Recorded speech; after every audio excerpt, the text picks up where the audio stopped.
neighbors. I'm gonna get into the video in 1 second. I want to show you what we're making. Look at it glisten. It's so juicy and so tender. Let's get to it. Welcome back to another episode of Cooking with Neighbors. It is I, Jerry Ellen, and in today's episode, I am making a copycat recipe, Cracker Barrel Meatloaf, and it's a collaboration video created with Linda and cooking a cousin Mel. My oven is preheating the heat to 350, okay? So I have 2 pounds of lean ground beef. The recipe, some of them call for 1.5 pounds, some of them call for 2 pounds. I'm gonna go with 2 pounds because my guys will eat that, okay? So that's what I have there. The recipe calls for a sleeve of Ritz crackers. So I looked up what a sleeve has. It has 32 crackers in it. So I'm gonna crush up 32 crackers of Ritz. Now you can do this in a food processor. I'm just gonna do it by hand. I decided to use this. Now we have 2/3 cup of milk, okay? 2 large eggs in there. I use low sodium Ritz crackers, so I'm gonna add a little bit of salt.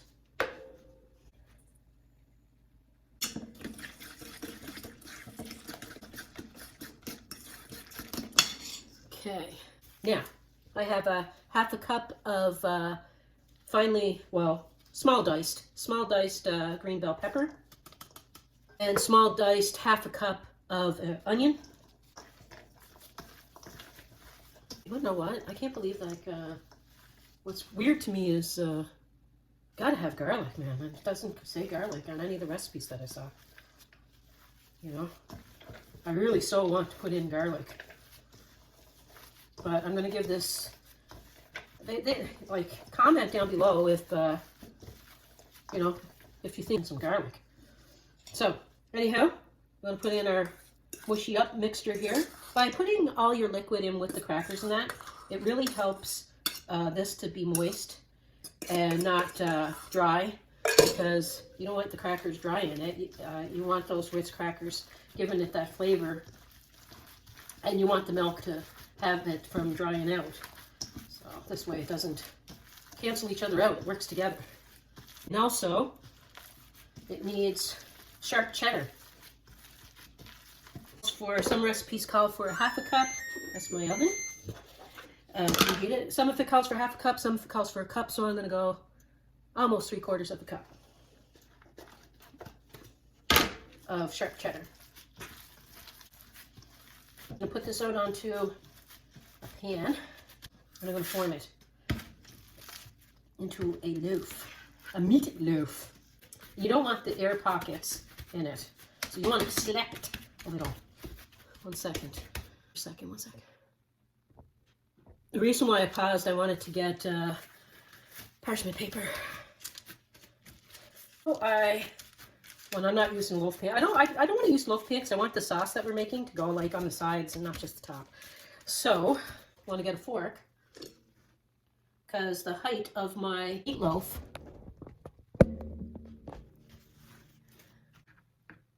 be like fork bites. Kind of give you a guide. Do with it what you will. Okay, so I'm gonna put this in for like 30-40 minutes. Then I'm gonna take it out and do the sauce.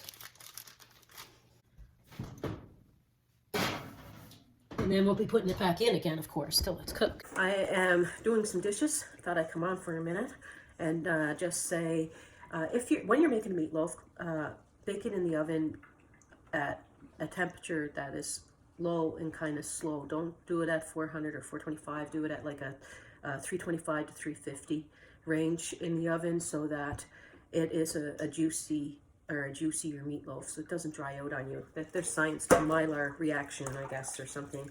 And also, if it was me, because I get heartburn really bad, have bad acid reflux, I normally, and also to get the flavors from the onion, like the sweetness from the onion, I normally would saute the onion and saute the veggies a little bit before putting them in with the meatloaf, to ensure that they're nice and soft and that their maximum flavor is put through the meatloaf. But all the copycat recipes didn't say to do that, so I'm sticking to the copycat recipe, and we'll see what it tastes like. Okay, I'm going to mix my sauce now because I want my brown sugar to melt into the ketchup. I might sneak some garlic into this because I saw. This is a half a cup of brown sugar, a half a cup of ketchup, a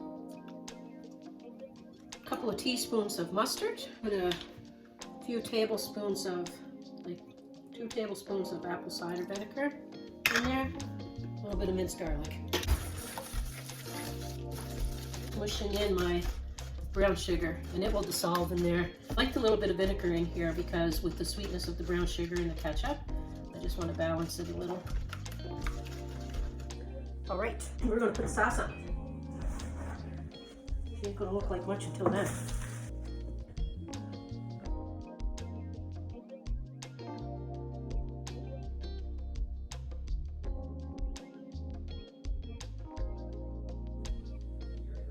I made the tea. No, I'll pour a cup in a second. Yeah, I'll pour me a cup. I can do that, you know. Yeah, I'm good at that. Yeah, I do it myself all the time.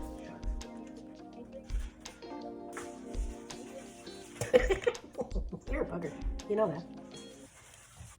Okay. I used the spatulas to pick it up and carefully put it on a tray. And wait till you see it. It's beautiful. It's been resting, letting all the juices redistribute into the meatloaf. Look at that. Doesn't that look beautiful? It really does. It really, really does. Anyway, I'm gonna take a little tasty poo.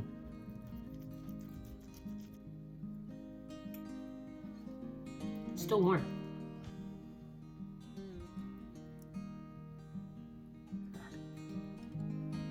Bring you on up. Here we go.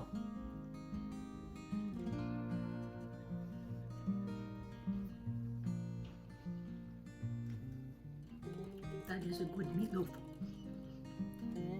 It's good. It's, I don't know how to describe meatloaf other than it's juicy, and the texture is very nice in this, and it is very good. And if you want, you can put garlic in it. Or not. Look at that. That is nice. Check out Create with Linda, Cooking with Cousin Mel, and see what they did for their copycat recipe. Recipe and links to their recipe to this, and links to their channel will be under the video. Just click the arrow, and it will drop down, and in the description box will show, and the recipe will be there, links, everything you need. Peace, love, God bless. I do hope you come back again.